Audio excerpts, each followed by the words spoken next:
menghadapi pencobaan anytime, kapanpun ada rema yang keluar dan siap untuk kita kalahkan musuh dan kita terus berjalan dalam kemenangan. Jangan simpan pedang saudara, jangan simpan terang saudara, tapi jalanlah, hiduplah dengan terang dan pedang yang ada di tangan saudara. Dan itu adalah the living word.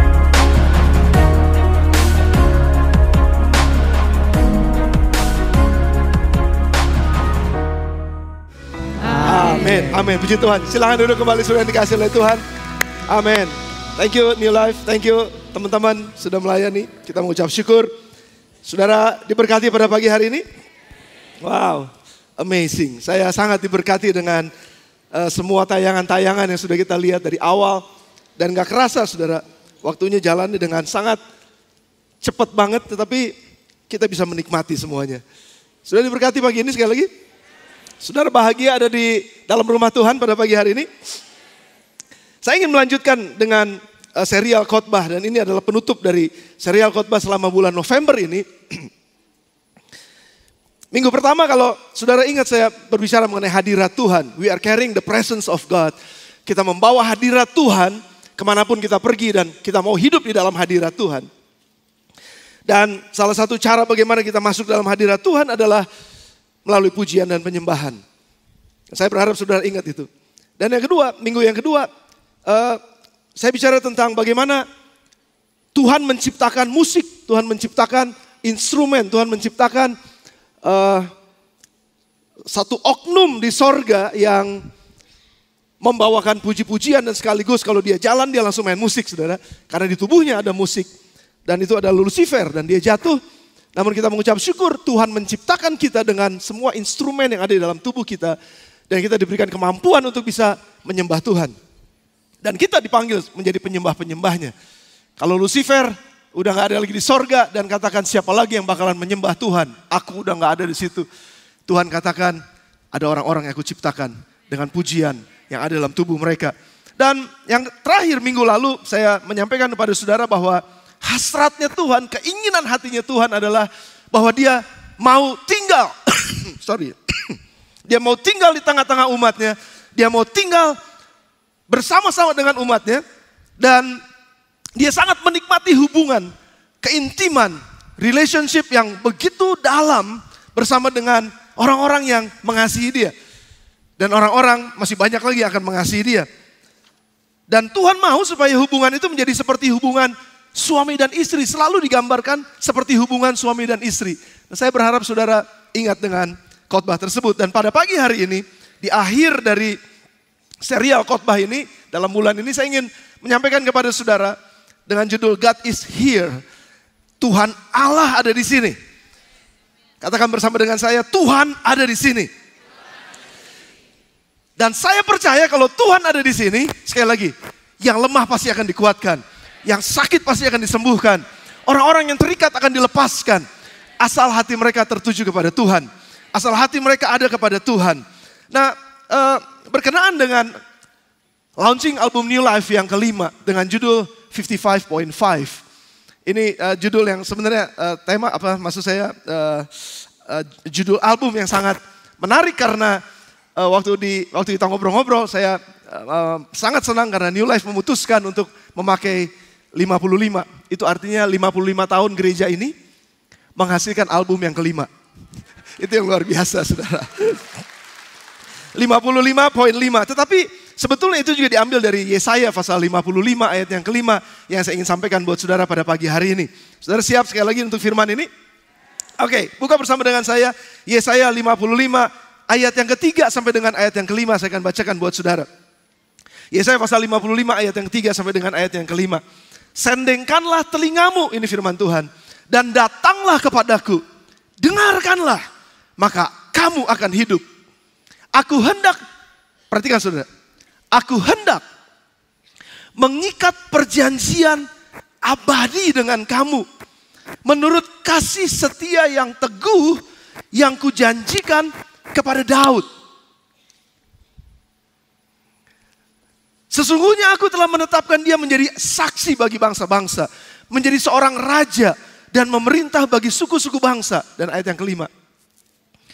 Sesungguhnya engkau akan memanggil bangsa yang tidak kau kenal dan bangsa yang tidak mengenal Engkau akan berlari kepadamu oleh karena Tuhan Allahmu.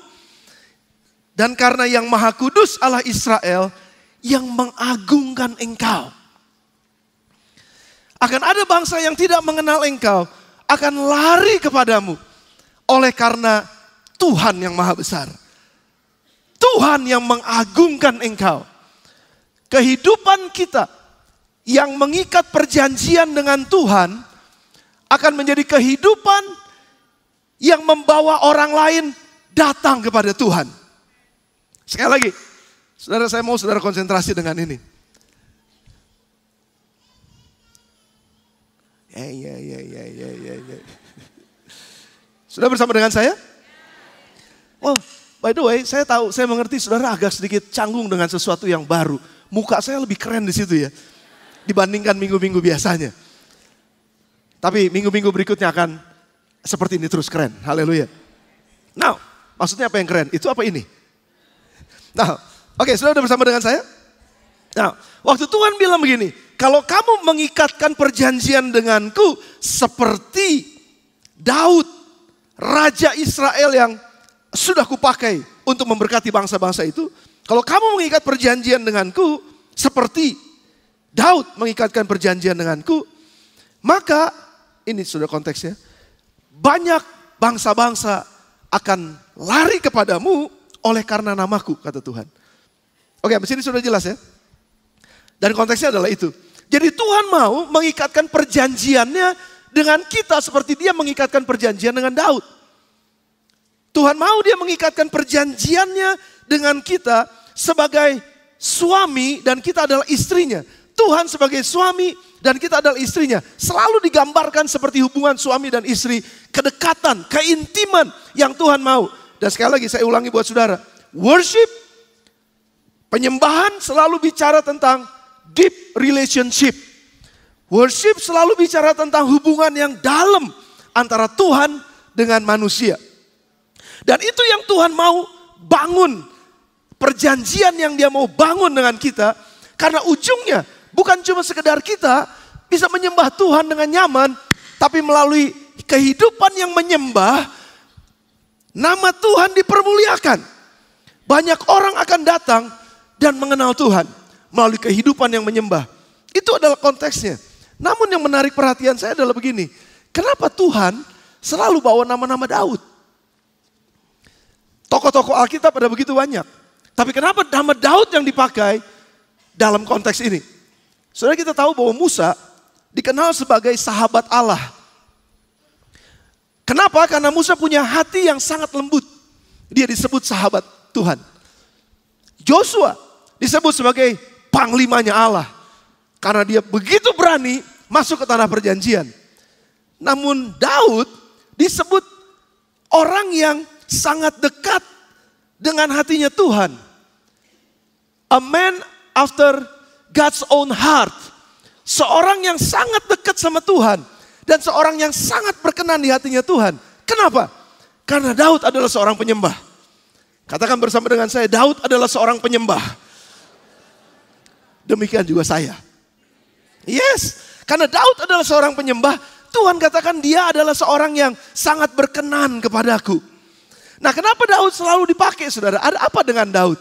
Saya mau kita menyelidiki ini dalam waktu 40 menit ke depan. Mari kita buka bersama dengan saya Kisah Para Rasul 15 ayat 16 sampai dengan ayat yang ke-17. Kenapa Daud dipakai sama Tuhan, namanya selalu disebut-sebut sama Tuhan untuk memulihkan bangsa-bangsa, untuk membawa bangsa-bangsa datang kepada Tuhan. Kenapa Daud yang dipakai? Kisah Rasul 15, 16 sampai dengan 17.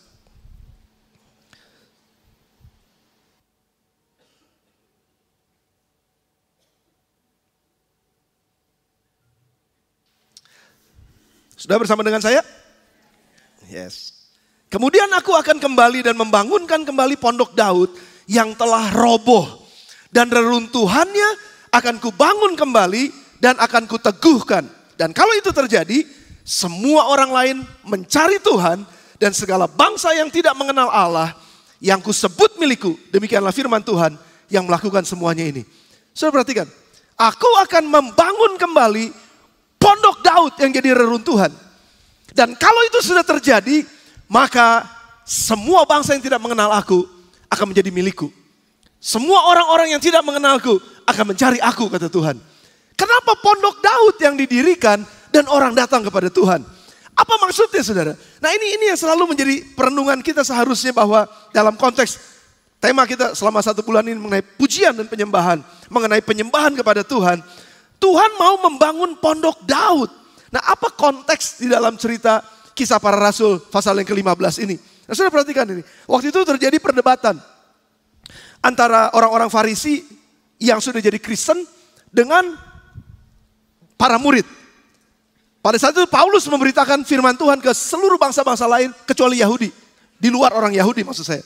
Nah, ketika Paulus menyampaikan banyak berita baik kepada orang-orang non-Yahudi, pada saat itu ada begitu banyak orang yang percaya kepada Yesus. Dan terjadilah perdebatan. Menurut orang Kristen latar belakang Farisi, mereka bilang begini, setiap orang yang mau menjadi orang Kristen, pengikut Kristus seperti kita, harus jadi orang Yahudi dulu. Apa maksudnya? Sunat dulu. Kalau mereka nggak disunat, mereka nggak bisa jadi orang Kristen. Mereka harus ngikutin dulu hukumnya Musa. Mereka harus puasa seperti kita berpuasa. Mereka harus mengikuti semua aturan-aturan Yahudi. Mereka harus mengikuti semua aturan-aturan Taurat. Mereka harus hidup seperti kita. Orang-orang yang mengerti Taurat, baru mereka bisa percaya kepada Yesus dan menjadi orang Kristen sama seperti kita. Namun itu diperdebatkan, saudara. Dan Yohanes bersama dengan Petrus, ini latar belakang dulu sebentar, pengajaran sedikit. Yohanes bersama dengan Petrus bilang ini, enggak. Bahkan bangsa-bangsa lain pun mereka akan mengenal Yesus tanpa harus jadi orang Yahudi. Sudah dengar saya? Kalau kita percaya kepada Yesus dan mau jadi orang Kristen dibaptiskan, tapi harus disunat dulu, kira-kira saudara mau gak? Sudah gak ngerti saya. Kalau sebelum kita jadi orang Kristen percaya kepada Yesus, terus kita disuruh jadi kayak orang Yahudi dulu, kita mungkin akan bilang, saya udah disunat. Masa sunat 2 kali? Saya udah lakukan, masa, saudara dengar saya. Cuma ini harus hati-hati saya. Orang Yahudi itu ada kosher namanya. Kosher itu gak boleh makan babi.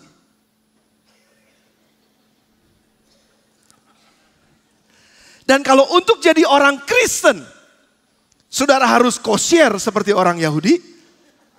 Saya kesian sama tukang babi di depan. Karena mereka lagi nunggu-nunggu jam 6 kok belum keluar-keluar di kebaktian jam 6. Mereka gak tahu bahwa kebaktiannya jadi jam 8. Mereka lagi nunggu-nunggu tuh, saudara. Dan saya dengar dari tukang-tukang dagang yang ada di depan, itu kalau ibadah gereja bubaran, dagangan mereka langsung habis. Berarti ada banyak orang Kristen di sini makan babi. Dan kalau itu terjadi, saudara, pada zaman itu dan Petrus sama Yohanes nggak ngomong kayak begini, nggak perlu jadi kayak orang Yahudi, tapi tetap keselamatan bisa datang sama hidup kita. Nggak perlu seperti orang Yahudi, tapi Yesus Kristus tetap menyelamatkan kita.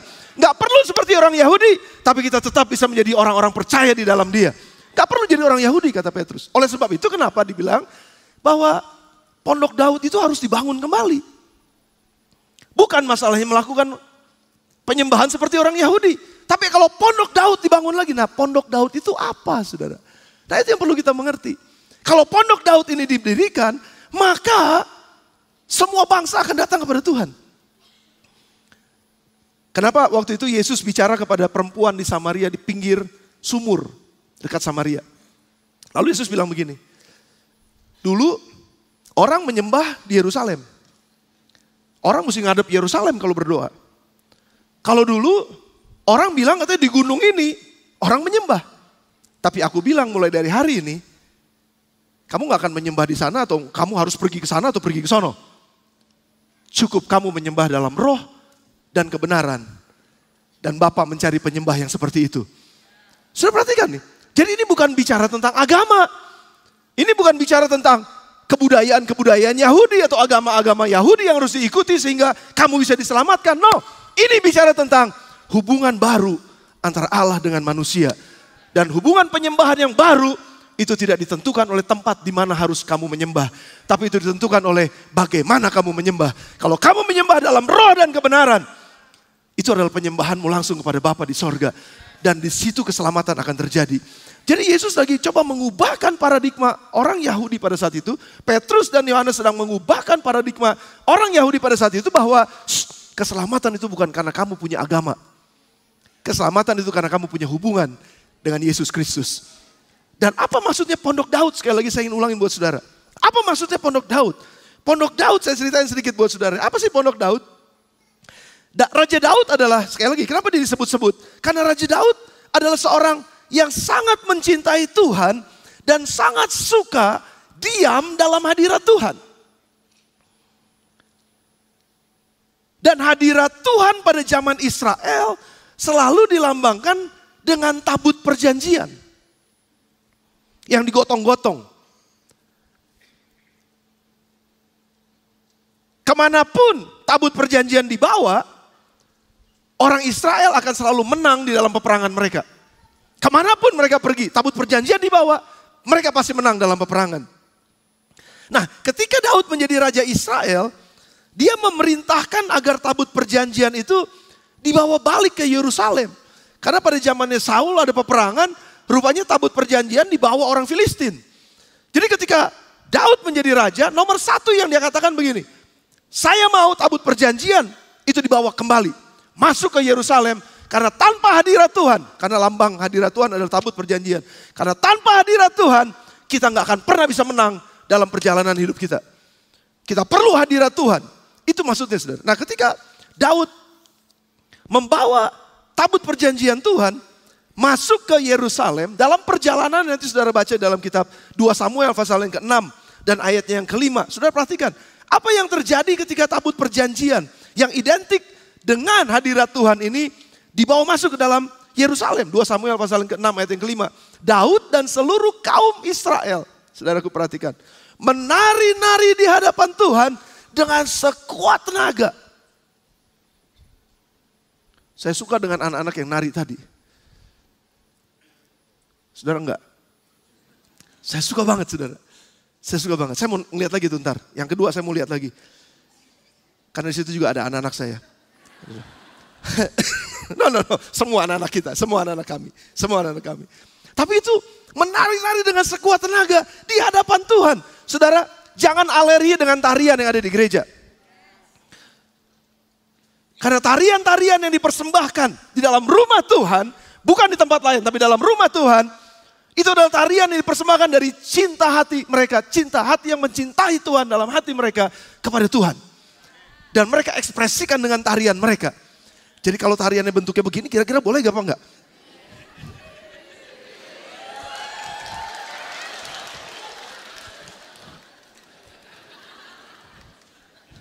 Kalau lagunya ku mau memuji Tuhan kan, ku mau memuji Tuhan dengan segenap hati. Rasanya gak jadi masalah sih. Belajar begini 2 bulan tuh tadi itu saudara. Jadi Daud dan seluruh kaum Israel menari-nari di hadapan Tuhan dengan sekuat tenaga. Di dalam hadirat Tuhan. Karena ada tabut perjanjian yang dibawa. Diiringi dengan nyanyian, kecapi. Saya udah jelaskan di minggu lalu, 2 minggu yang lalu. Nyanyian, kecapi, gambus, rebana, kelentung. Bukan cuma buat tukang ronda atau kelentung. Tung, tung, tung, tung. Bukan. Ceracap. Ayat yang ke-13. Lompat ke ayat yang ke-13. Apa yang terjadi? Apabila pengangkat-pengangkat tabut Tuhan itu melangkah maju 6 langkah. Maka Daud mengorbankan seekor lembu dan seekor anak lembu gemukan. Sudah bisa bayangin berapa duit habis hanya untuk menyembah Tuhan. Artinya penyembahan kepada Tuhan itu gak boleh dihitung-hitung. Penyembahan kepada Tuhan adalah seluruh hidup kita kepada Tuhan. Gak boleh hitungan sama Tuhan. Dan Daud lakukan ini sudah. Jadi tabut perjanjian itu sangat identik dengan hadirat Tuhan. Dan hadirat Tuhan sekali lagi. Salah satu cara masuk dalam hadirat Tuhan adalah dengan musik puji-pujian dan tari-tarian. Daud sengaja mengiringi dan mengawal tabut perjanjian dengan pujian, musik, tari-tarian. 1 Tawarin 15 ayat ke-16. Daud memerintahkan para kepala orang Lewi itu supaya mereka menyuruh berdiri saudara-saudara sepuak mereka ini para penyanyi dengan membawa alat-alat musik, gambus, kecapi, ceracap untuk memperdengarkan dengan nyaring lagu-lagu gembira.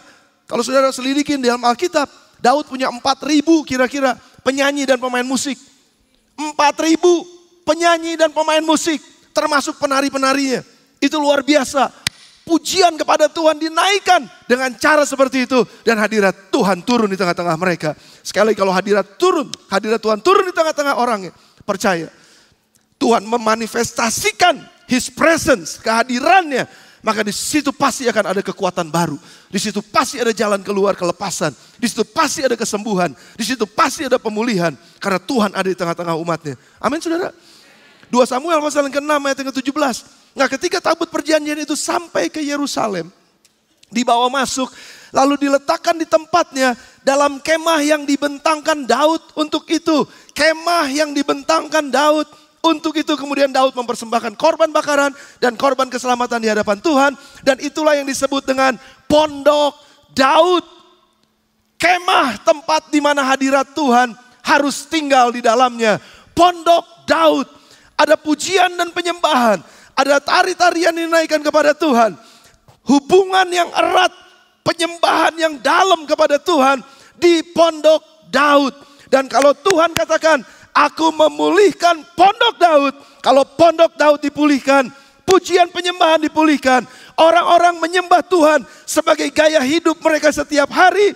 Maka setiap orang yang melihat hidup umat Tuhan, yang menyembah Tuhan, akan datang kepada Tuhan dalam nama Tuhan Yesus dan diselamatkan. Daud adalah seorang yang mengerti bagaimana mencintai Tuhan dan selalu ingin ada dalam hadiratnya. Daud adalah seorang yang mengerti bagaimana menghormati Tuhan dan menyediakan tempat terbaik bagi Tuhan. Daud adalah seorang yang mengerti bagaimana ia keluar masuk hadirat Tuhan dan membuat hidupnya berkemenangan. Oleh sebab itulah kenapa Daud disebut a man after God's own heart. Seorang yang sangat berkenan di hatinya Tuhan. Pause sebentar saudara, pause sebentar.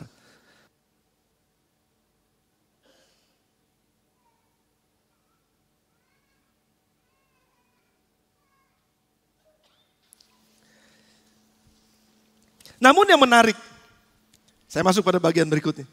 Namun yang menarik, ketika Daud katakan begini kepada seorang nabi, aku akan mendirikan rumah Tuhan.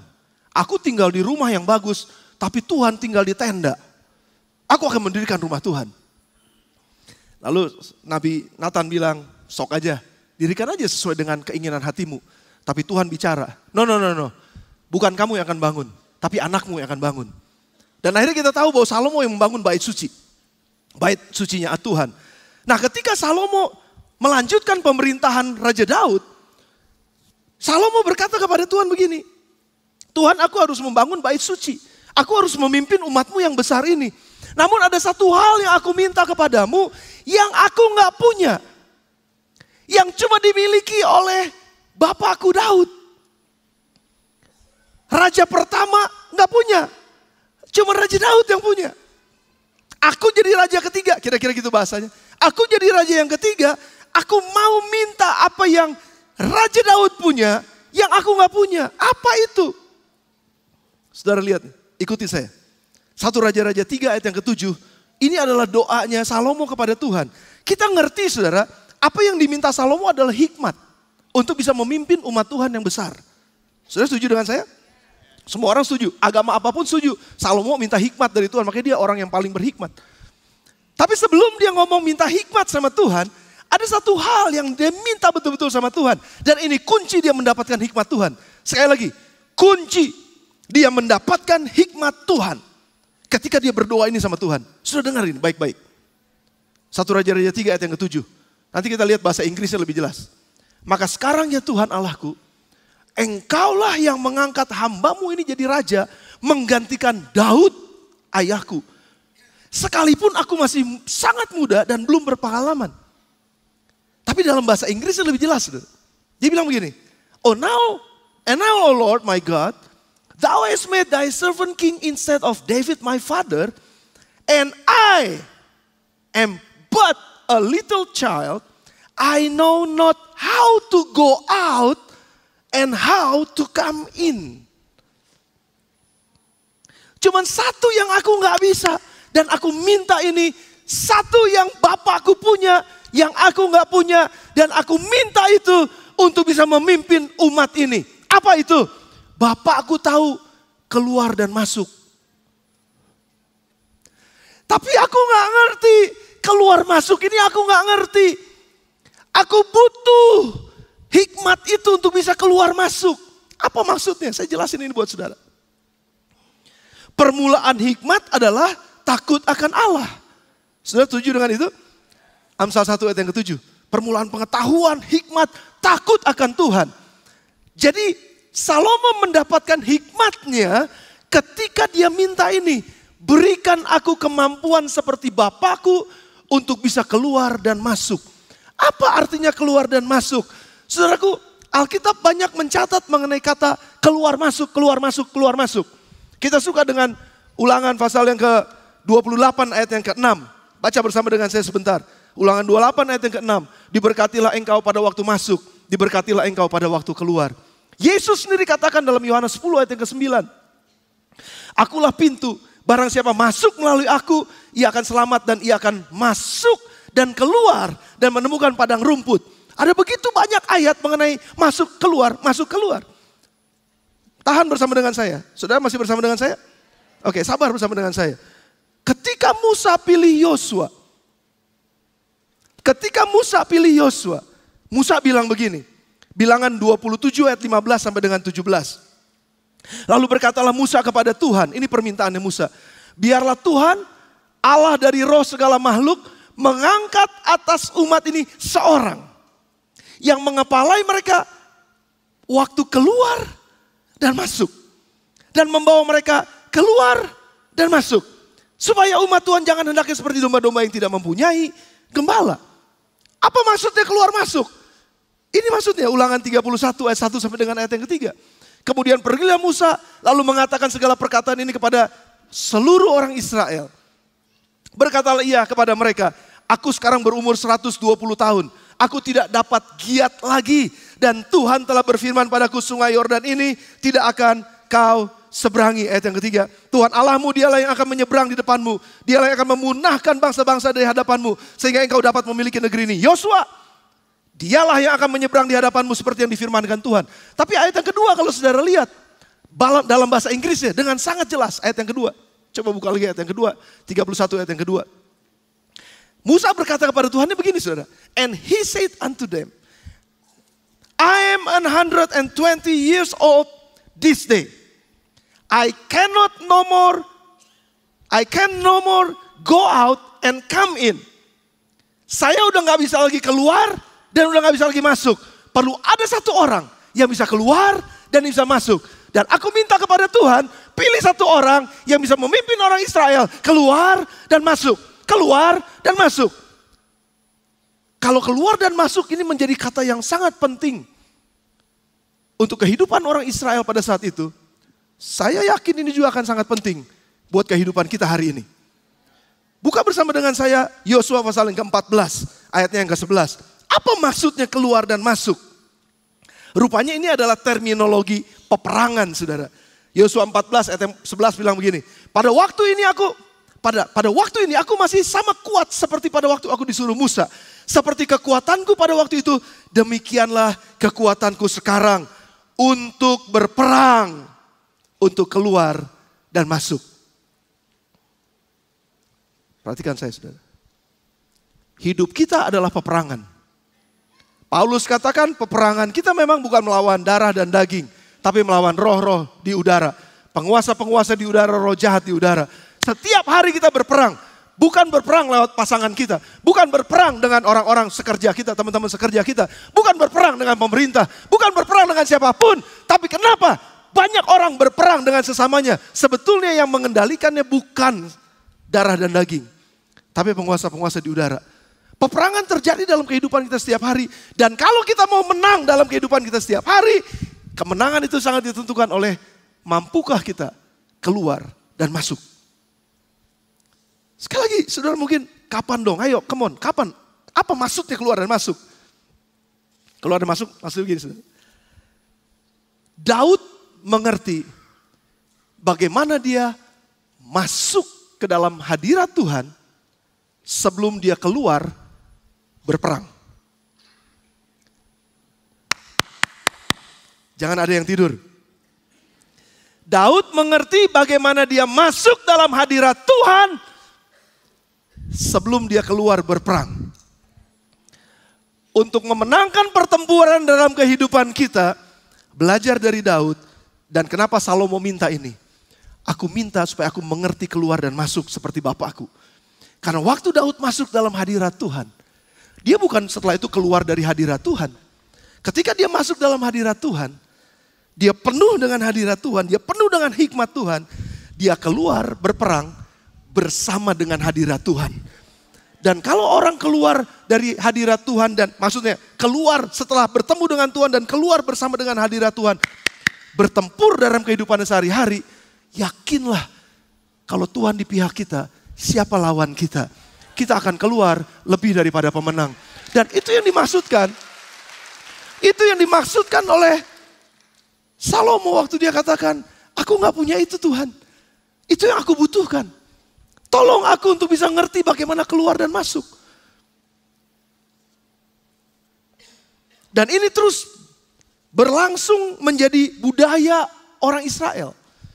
Makanya kenapa seringkali hamba Tuhan kalau berdoa sebelum firman Tuhan atau sebelum pujian selalu bilang begini, Tuhan berkatilah kami. Ketika kami pulang, kami akan berbeda dengan ketika kami datang. Itu ada di Alkitab. Yeskel pasal 46 ayat yang ke-9. Buka bersama dengan saya. Yeskel pasal 46 ayat yang ke-9. Orang Israel diajarin sama Tuhan ketika masuk dalam bait suci. Dalam bait kudusnya Tuhan. Pada waktu ini, aku masih sama kuat. Itu Yosua pasal 14. Yeskel pasal 46 ayat yang ke-9. Yeskel pasal 46 ayat yang ke-9. Tetapi kalau penduduk negeri pada perayaan-perayaan yang tetap berkumpul di hadapan Tuhan. Dan yang, perhatiin, lihat saudara. Dan yang masuk melalui pintu gerbang utara. Kalau masuk dari utara, pintu gerbang utara. Dan turut sujud menyembah. Biarlah mereka keluar melalui pintu gerbang selatan. Jadi kalau kamu masuk dari pintu utara, jangan keluar lagi di pintu utara. Kalau kamu masuk dari pintu utara, kata Tuhan, engkau keluar di pintu selatan. Artinya gini, ada sesuatu yang sangat di opposite, yang sangat berbeda ketika engkau masuk dan ketika engkau keluar. Kalau engkau masuk dalam hadirat Tuhan dengan rasa capek, lelah, putus asa, engkau akan keluar disegarkan dan akan memiliki asa yang baru. Kalau engkau masuk dengan sakit penyakit dalam hadirat Tuhan, engkau akan keluar dengan kesembuhan. Kalau engkau masuk dengan kekalahan, engkau akan keluar dengan kemenangan. Kalau engkau masuk dengan beban berat, engkau akan keluar dengan sukacita dan sorak-sorai dalam nama Tuhan Yesus. Saudaraku, dengar. Kenapa begitu penting mengerti keluar masuk ini? Keluar masuk hadirat Tuhan. Dan dia mau supaya dia selalu ada bersama dengan kita. Dan itu perjanjian yang dia mau buat dengan kita. Jangan lalai. Jangan kamu abaikan keluar masuk ini. Karena disitulah waktu engkau masuk dalam hadirat Tuhan. Tuhan bilang begini. I am here. Immanuel. Aku ada di sini. Aku akan menyertai engkau. Dan kita bisa bilang ini. God is here. Waktu kita keluar bersama dengan hadirat Tuhan. Berjalan di dalam peperangan kehidupan setiap hari. Dan Tuhan bilang begini. Hey, saya juga ada di sini loh. Dan saya bisa bilang. God, you are here. Aku percaya engkau bersama dengan saya. Dan aku menang bersama dengan engkau. Saudara, izinkan Tuhan terus ada bersama dengan kita. Dengan cara seperti apa? Keluar masuk dalam hadirat Tuhan. Ketika Yesus, kita belajar dari Yesus ketika hidupnya di dalam dunia ini sebelum dia melakukan apapun juga. Yesus memberi contoh walaupun dia gak harus lakukan itu. Yesus masuk ke sungai Yordan. Dan ketika dia keluar dari sungai Yordan, Roh Kudus turun ke atasnya. Dengar saya saudara. Yesus gak perlu dibaptis. Tapi dia memberi contoh buat kita. Saudara yang belum dibaptis, saudara mesti ambil bagian dalam baptisan air. Karena itu sebagai langkah pertama, kita masuk dalam hadirat Tuhan dan kita keluar bersama dengan hadirat Tuhan. Yang kedua, ketika Yesus masuk di dalam pelayanannya, Roh Kudus membawa dia masuk ke padang gurun untuk dicobai. Selama 40 hari 40 malam dia puasa. Tapi ketika dia masuk di dalam padang gurun itu bersama dengan Roh Kudus. Dengar saya, saudara. Dia keluar berkemenangan bersama dengan Roh Allah. Yesus mulai pelayanannya. Dan ketika Yesus mulai melayani dan melakukan pekerjaannya, di hari pertama dia melakukannya. Setiap hari di jam pertama dia bangun tidur, pagi-pagi benar, Yesus sudah menghadap Bapaknya di sorga. Dan dia sudah, Bapakku datang padamu. Bapakku datang padamu. Udahlah parau, ngapain lagi nyanyi. Udah gak enak suara ya. Tapi datang kepada hadirat Tuhan dan katakan, Bapakku datang dalam hadirat-Mu sebelum aku melakukan pekerjaanku. Dan ketika dia udah masuk dalam hadirat Tuhan, dia keluar melakukan pekerjaannya, menyembuhkan banyak orang dan memulihkan banyak orang. Bahkan sebelum Yesus naik ke atas kayu salib, dia harus masuk dulu ke Taman Getsemani. Dan waktu dia keluar dari taman itu, dia siap menghadapi salib. Ada banyak orang cuma siap menghadapi kesenangan dalam kehidupan, tapi nggak siap menghadapi tantangan dalam kehidupan. Namun kalau kita siap untuk masuk dalam hadirat Tuhan, maka kita akan siap keluar menghadapi apapun tantangannya di depan kita. Termasuk mungkin salib yang harus kita lewatin. Saya nggak akan selalu bilang ini buat saudara bahwa kehidupan kekristenan kita akan selalu moon and roses. Selalu bulan dan bunga-bunga mawar. Kemungkinan di dalam kehidupan kita akan ngalamin salib. Kita akan ngalamin beratnya luar biasa kehidupan ini. Namun kalau kita membiasakan diri masuk terlebih dahulu dalam hadirat Tuhan. Dan kita akan pasti keluar bersama dengan hadirat Tuhan. Siap menghadapi apapun yang menjadi tantangan dalam kehidupan kita. Kalau sudah percaya katakan amin. Dan Tuhan mau kita hidup seperti itu. Yang terakhir saya akan tutup dengan ini saudara. Yang terakhir. Kenapa Tuhan Yesus bilang begini sebelum dia naik ke sorga? Pergilah, keluarlah, pergilah. Jadikanlah semua bangsa muridku. Namun, sebelum engkau pergi, engkau harus masuk dulu ke loteng Yerusalem. Tunggu aku di sana. Tunggu rohku. Aku akan kirimkan rohku, penolong, kuasa. Di mana engkau akan diam diri di sana. Dan engkau akan dipenuhi oleh kuasa roh Allah. Dan ketika itulah engkau akan keluar dengan kekuatan yang baru. Dengan kehidupan yang baru. Engkau akan menang dalam kehidupanmu. Saudaraku, balik kepada Yesaya 55 ayat yang kelima.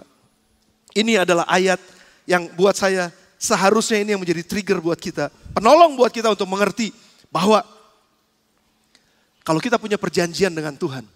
Seperti Daud membangun perjanjiannya dengan Tuhan. Dia cakap keluar masuk hadirat Tuhan. Selalu hidup di dalam penyembahan kepada Tuhan. Di dalam hati yang tertuju kepada Tuhan. Dengar saya. Ujungnya adalah bukan cuma untuk kesenangan kita, tapi untuk keselamatan banyak orang.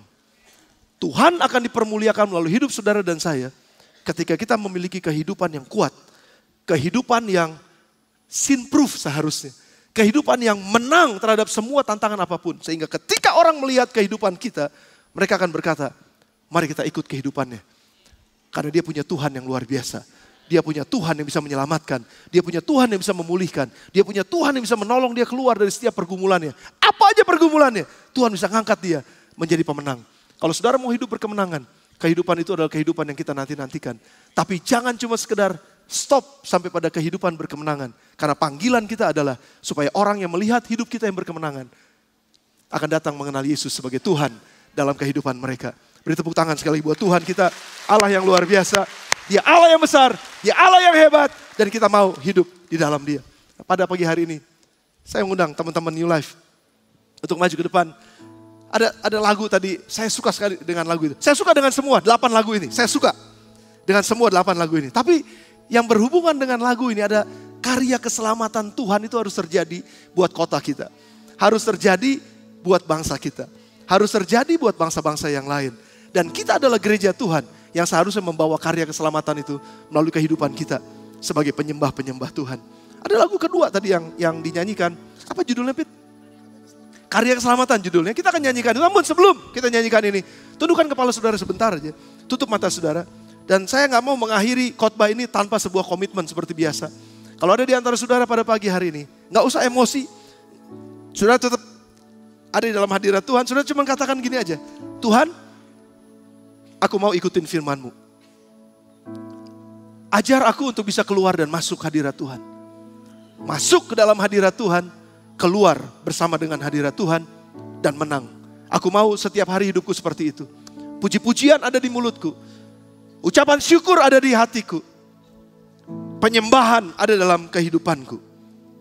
Penyembahan kepada Tuhan, pujian dan ucapan syukur pada Tuhan. Dan biar Engkau selalu ada bersama dengan aku setiap saat. Aku mau selalu ada dalam hadirat-Mu. Itu menjadi doaku. Supaya setiap orang yang melihat hidupku, khususnya mereka yang belum mengenal Tuhan, mereka akan melihat Tuhan di dalam hidupku. Melihat Yesus di dalam hidupku. Dan mereka akan datang kepada Tuhan dan diselamatkan. Kalau ada di antara saudara yang mau seperti ini dan katakan bersama dengan saya mau pastor. Tutup mata saudara sebentar, tundukkan kepala saudara, gak usah lihat kiri kanan. Angkat dua tangan saudara tinggi di hadapan Tuhan dan katakan, ini aku mau Tuhan. Aku mau. Puji Tuhan, saya melihat wow. Yang di atas juga sama, di balkon saya lihat, hampir semua tangan sudah diangkat. Dan kita semua mau. Saya bisa melihat tangan saudara. Bapak, aku berdoa pada pagi hari ini, di akhir dari penyampaian firman-Mu di dalam nama Tuhan Yesus. Biar firman ini sekali lagi akan terus bicara buat kami.